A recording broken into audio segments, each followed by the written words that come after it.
नमस्कार दोस्तों, उद्भव मैथ्स यूट्यूब चैनल पर आप सभी का बहुत बहुत स्वागत है। दोस्तों, आज का जो टॉपिक है वो है बौद्ध एवं जैन धर्म आधारित प्रश्न भाग 2।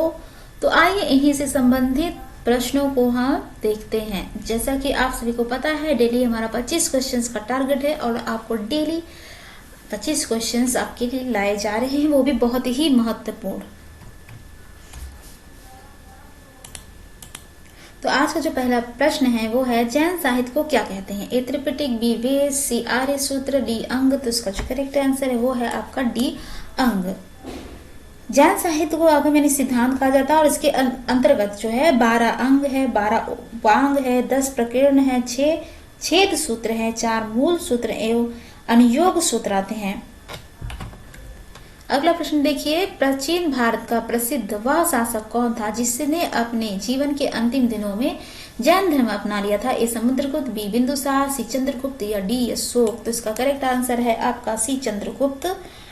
चंद्रगुप्त मौर्य ने अपने जीवन के अंतिम दिनों में जैन धर्म अपना लिया था। किससे? जैन साधु भद्रबाहु से जैन धर्म की दीक्षा लेकर श्रवणबेलगोला जो कर्नाटक स्थित चंद्रगिरी पहाड़ी पर 298 ईसा पूर्व में उपवास यानी सलेखना द्वारा अपना शरीर को त्याग दिया था।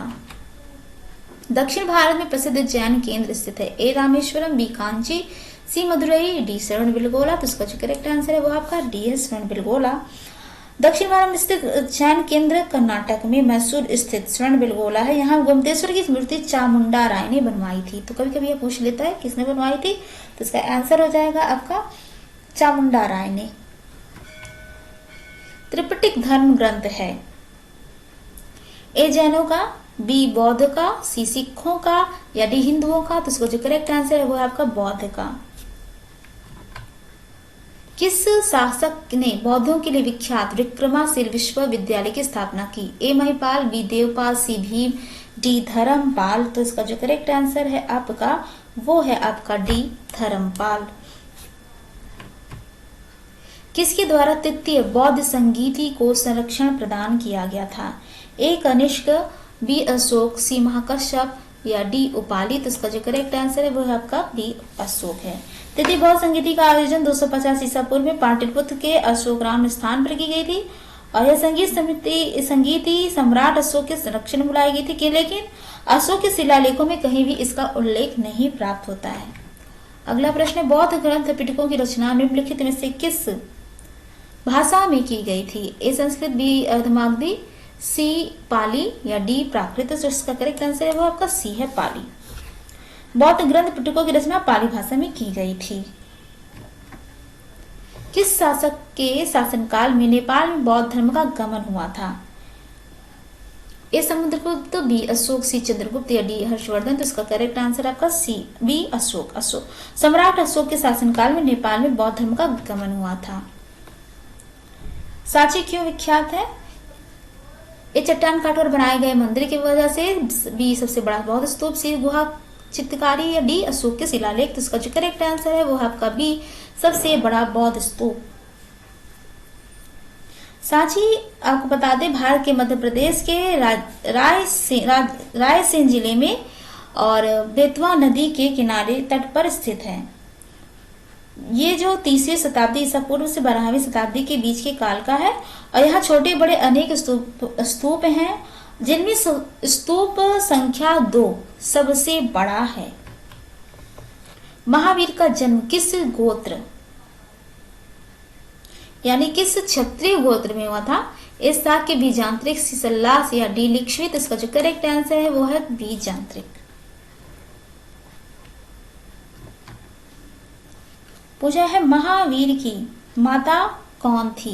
ए यशोदा, बी अनुजा, सी त्रिशला, डी देवानंदी। तो इसका जो करेक्ट आंसर है वो आपका सी त्रिशला। महावीर जी का जन्म जो है ईसा से 599 वर्ष पहले वैशाली गणतंत्र के कुंडलपुर में इक्ष्वाकु वंश के क्षत्रिय राजा सिद्धार्थ और रानी त्रिशला के यहाँ हुआ था। और ग्रंथों के अनुसार जो है उनके जन्म के बाद राज्य में उन्नति होने से उनका नाम वर्धमान पड़ गया था, रखा गया था। गौतम बुद्ध द्वारा अपने धर्म में दीक्षित किया जाने वाला अंतिम व्यक्ति कौन था? तो इसका करेक्ट आंसर क्या है? ए आनंद, बी सारिपुत्र, सी मोंगालन या डी सुभद्र। तो इसका जो करेक्ट आंसर है वो है डी सुभद्र। सुभद्र जो है गौतम बुद्ध द्वारा अपने धर्म में दीक्षित किए जाने वाला अंतिम व्यक्ति था। प्राचीनतम विश्वविद्यालय कौन था? ए गांधार, बी कन्नौज, सी नालंदा या डी वैशाली। तो इसका करेक्ट आंसर है सी नालंदा। किस भाषा का ज्यादा प्रयोग बौद्धवाद के प्रचार के लिए किया गया है? ए संस्कृत, बी प्राकृत, सी पाली, डी सौरसेनी। तो इसका जो करेक्ट आंसर है वो आपका सी पाली। बौद्ध ग्रंथ पिटकों की रचना पाली भाषा में की गई है।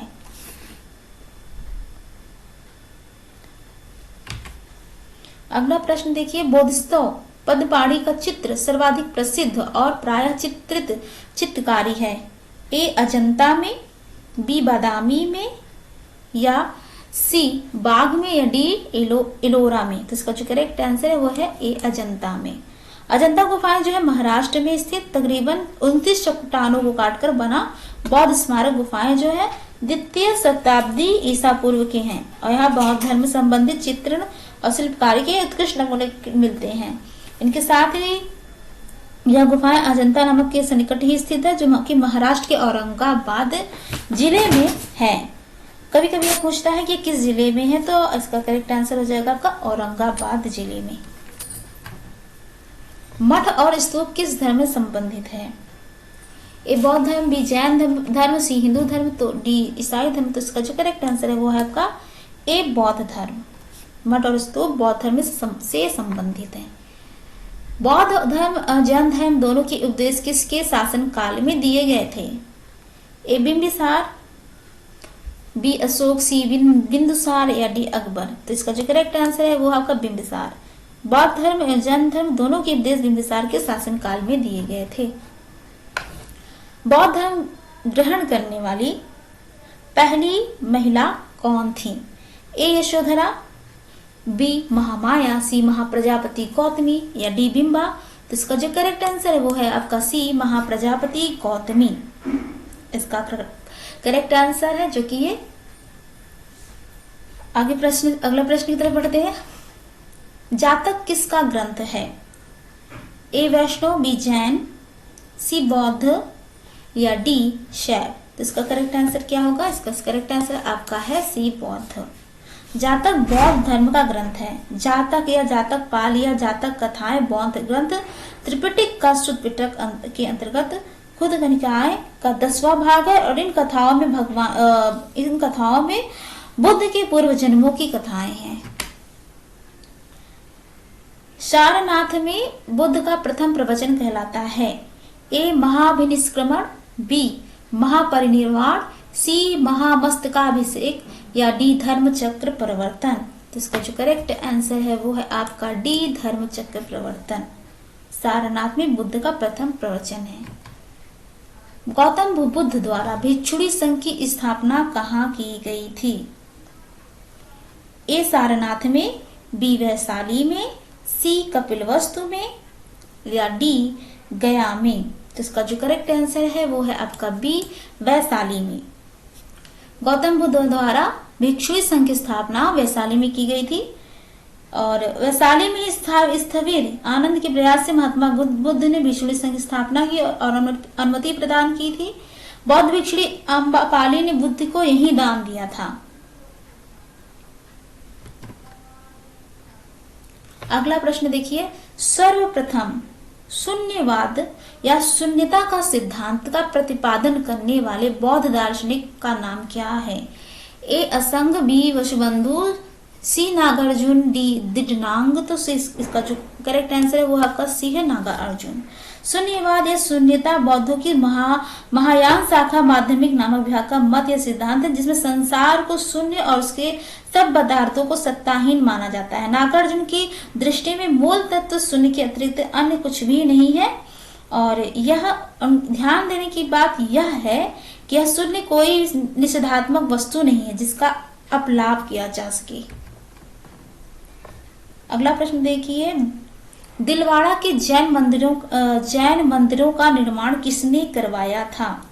ए चोलों ने, बी चंदेलों ने, सी चालुक्यों सोलंकियों ने या डी राष्ट्रकूटों ने? इसका जो करेक्ट आंसर है आपका है सी चालुक्यों और सोलंकियों ने।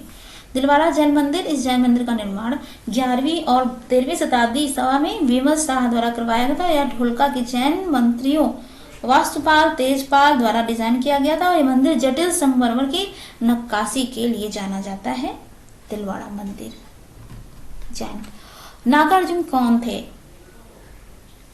ए ग्रीक राजा, बी वैष्णव संत, सी जैन मठवासी या डी बौद्ध दार्शनिक? तो इसका जो करेक्ट आंसर है होगा डी होगा, बौद्ध दार्शनिक थे।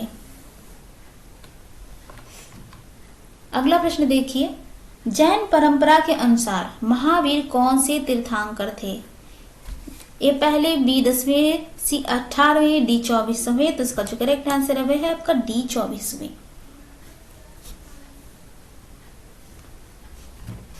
तो दोस्तों ये थे आज के 25 क्वेश्चन। आप सभी को कैसे लगे कमेंट सेक्शन में बताइएगा और उद्भव मैथ्स यूट्यूब चैनल को सब्सक्राइब करना बिल्कुल भी ना भूलिएगा। बेल आइकॉन को दबाइएगा ताकि आपको टाइम टू टाइम सारे वीडियो को नोटिफिकेशन मिलती रहे और लाइक शेयर एंड सब्सक्राइब करिए। Thanks for watching. जय हिंद, जय भारत।